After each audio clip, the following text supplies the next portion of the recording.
اعوذ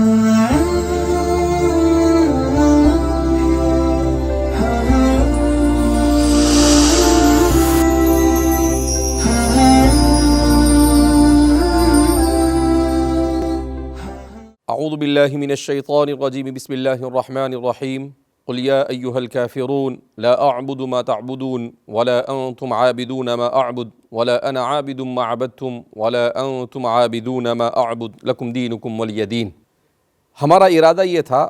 کہ قرآن کریم کی ترتیب کے اعتبار سے آپ کی خدمت میں قصار مفصل یعنی سورہ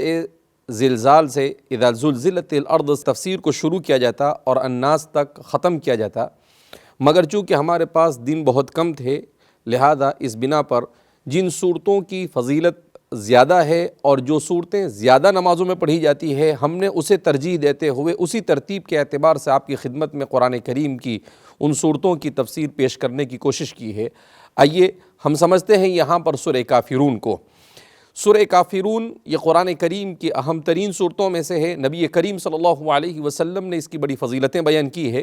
روایت میں آپ صلی اللہ علیہ وسلم فجر کی دو سنتوں میں پہلی رکعت میں قل یا ایھا الکافرون اور دوسری رکعت میں قل ھو اللہ احد پڑھتے تھے۔ اسی طرح سے مغرب کی دو سنتوں میں بھی آپ اس کی تلاوت کیا کرتے تھے۔ حضرت علی رضی اللہ تعالیٰ عنہ فرماتے ہیں کہ ایک مرتبہ نبی کریم صلی اللہ علیہ وسلم کو بچھو نے کاٹ لیا تو آپ صلی اللہ علیہ وسلم نے پانی منگایا، اس میں نمک ڈالا اور اس سورت کو پڑھ کر آپ لگاتے جاتے تھے اور اس کے ساتھ قل اعوذ برب الفلق اور قل اعوذ برب الناس بھی پڑھتے تھے، جس سے آپ کو افاقہ ہوا اور آپ کی صحت اور طبیعت درست ہو گئی۔ تو اس سورہ مبارکہ کے سلسلے میں اللہ کے رسول صلی اللہ علیہ وسلم نے ارشاد فرمایا کہ یہ سورہ کفر سے براءت کی صورت ہے، لہذا اس سورت کو آدمی کو کثرت سے پڑھنا چاہیے۔ جب بستر پر سونے کے لیے آئے تو اس سورت کی تلاوت کرنی چاہیے۔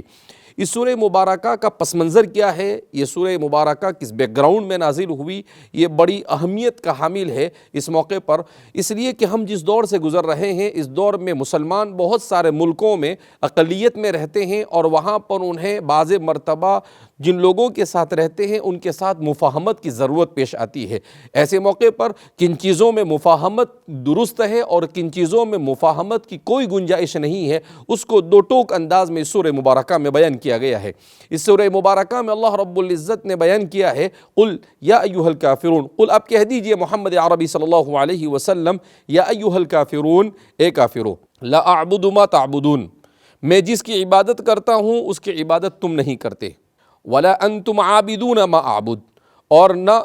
تم عبادت کرنے والوں ہو اس کی جس کی میں عبادت کرتا ہوں، ولا انا عابد ما عبدتم، اور نہ میں عبادت کروں گا اس کی جس کی تم عبادت کرتے ہو، ولا انتم عابدون ما اعبد، اور نہ تم عبادت کرو گے اس کی جس کی میں عبادت کرتا ہوں، لکم دینکم ولی دین، تمہارے ساتھ تمہارا دین ہے، میرے ساتھ میرا دین ہے، تمہارے کیے کا بدلہ تمہیں ملے گا، میرا کیے کا بدلہ مجھے ملے گا۔ اس کا پس منظر یہ بیان کیا جاتا ہے کہ حضرت عباس کے پاس ابو جہل، ابو لہب اور ولید بن مغیرہ اور وائل وغیرہ جو سرداران مکہ تھے وہ حضرت عباس کے پاس آئے اور حضرت عباس سے کہا کہ عباس آپ ایک کام کیجئے، اپنے بھتیجے کو جا کر سمجھا دیجئے کہ وہ ہمارے ساتھ مفاہمت کر لے، مصالحت کر لے۔ کہا کس چیز پر؟ کہا کہ اگر وہ یہ چاہتے ہیں کہ سردار بنے تو ہم سب مل کر ان کو سردار بناتے ہیں، مگر وہ یہ ہمارے بتوں کو برا بھلا کہنا چھوڑ دے۔ اگر وہ یہ چاہتے ہیں کہ وہ مال تو ہم سب لوگ مال جمع کر کر ان کو مال دے دیتے ہیں،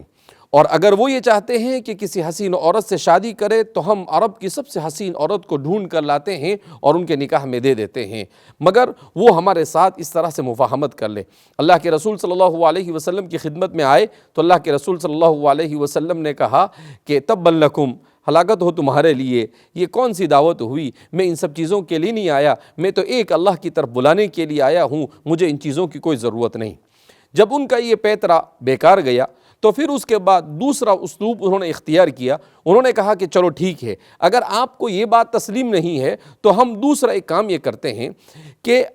ہم کچھ دن آپ کے معبود کی عبادت کریں اور آپ کچھ دن ہمارے معبود کی عبادت کرو. اس طرح سے ہم دونوں ایک دوسرے کے ساتھ مصالحت اور مفاہمت کر لیتے ہیں اور معاملہ ختم ہو جاتا ہے اور کسی قسم کا کوئی جھگڑا باقی نہیں رہے گا. بہرحال تم ہمارے معبودوں کو برا بھلا کہنا چھوڑ دو اور ہم 50-50 کر ایک دوسرے کے معبود کی عبادت کرتے ہیں. 2-4 دن ہم آپ کے معبود کی عبادت کریں گے اور 2-4 دن آپ ہمارے معبود کی عبادت کرنا. تو اس موقع پر نبی کریم صلی اللہ علیہ وسلم پر اس سورہ مبارکہ کا نزول ہوا. اس سورہ مبارکہ میں اللہ رب العزت نے صاف کہہ دیا قل یا ایھا الکافرون، اے محمد عربی صلی اللہ علیہ وسلم آپ کہہ دیجئے اے کافرو، لا اعبد ما تعبدون، جس کی تم عبادت کرتے ہو ان کی میں نہیں کرنے والا، اور میں جن کی عبادت کرتا ہوں ایک اللہ کی، اس کی تم نہیں عبادت کرنے والے. اب یہاں پر سوال ہی پیدا ہوتا ہے کہ اللہ کے رسول صلی اللہ علیہ وسلم کا یہ کہنا تو درست تھا کہ جن کی تم عبادت کرتے ہو اس کی میں عبادت نہیں کرنے والا، مگر یہ کہنا کہ میں جس کی عبادت کرتا ہوں اس کی تم عبادت نہیں کرو گے، ایک طرح سے ایسا محسوس ہوتا ہے کہ گویا یہ کہا جا رہا ہے کہ اب اللہ کی عبادت کرنے والے نہیں ہوں گے. تو فرمایا، ہمارے مفسرین فرماتے ہیں کہ بات یہ نہیں، بات دراصل یہ ہے کہ وہ لوگ رسول اللہ صلی اللہ علیہ وسلم کو شرک کی دعوت دے رہے تھے، اور شرک اور توحید یہ دونوں ضد ہے. تو ظاہر سی بات ہے اللہ کے رسول صلی اللہ علیہ وسلم توحید کے خاطر انبیاء کے سلسلے کو شروع کیا. حضور اسی پیغام کو لے کر آخری پیغمبر بن کر آئے، تو آپ کیسے ان سے مصالحت کر سکتے ہیں؟ تو آپ صلی اللہ علیہ وسلم سے یہ کہہ دیا گیا کہ آپ کہو گے میں تو شرک نہیں کرنے والا،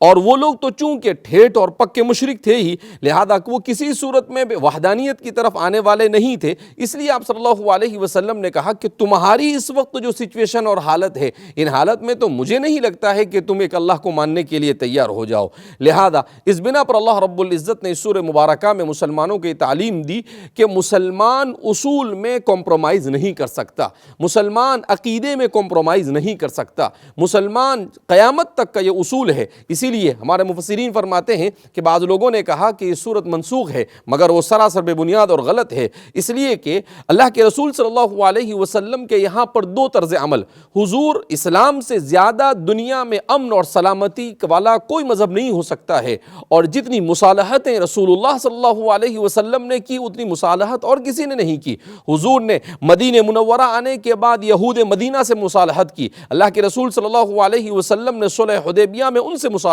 کی. تو کلی طور پر یہاں پر مصالحت کا انکار نہیں کیا جا رہا ہے. آپ صلی اللہ علیہ وسلم نے اس کا اصول بیان کیا کہ کوئی بھی ایسی مصالحت درست نہیں ہوگی قیامت تک جس میں کسی حلال کو حرام کیا جائے یا کسی حرام کو حلال کیا جائے. اس مصالحت کی کوئی گنجائش نہیں. البتہ حقوق انسانی کے سلسلے میں اگر کسی مصالحت کی ضرورت پڑے تو اسلام میں اس کی گنجائش ہے. اس کے علاوہ اصول میں مصالحت سے انکار کیا گیا. گویا کہ عقیدہ ولا اور عقیدہ برا کو اللہ رب العزت نے اس سورہ مبارکہ میں بیان کیا ہے. اللہ رب العزت نے کہا یہ ناممکن ہے کہ مسلمان کبھی بھی کفر اور شرک یا کفریہ یا شرکیہ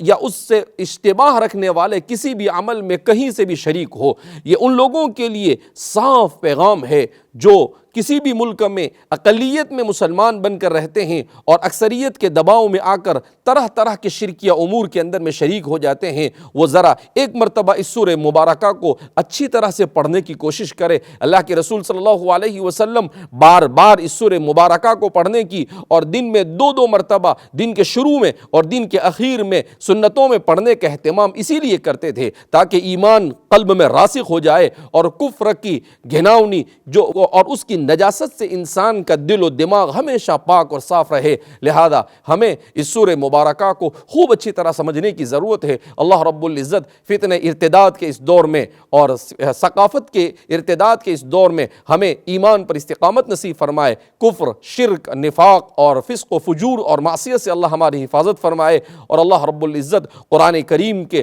اسرار و رموز سے ہم سب کو مستفید ہونے کی توفیق مرحمت فرمائے. والسلام علیکم ورحمۃ اللہ وبرکاتہ.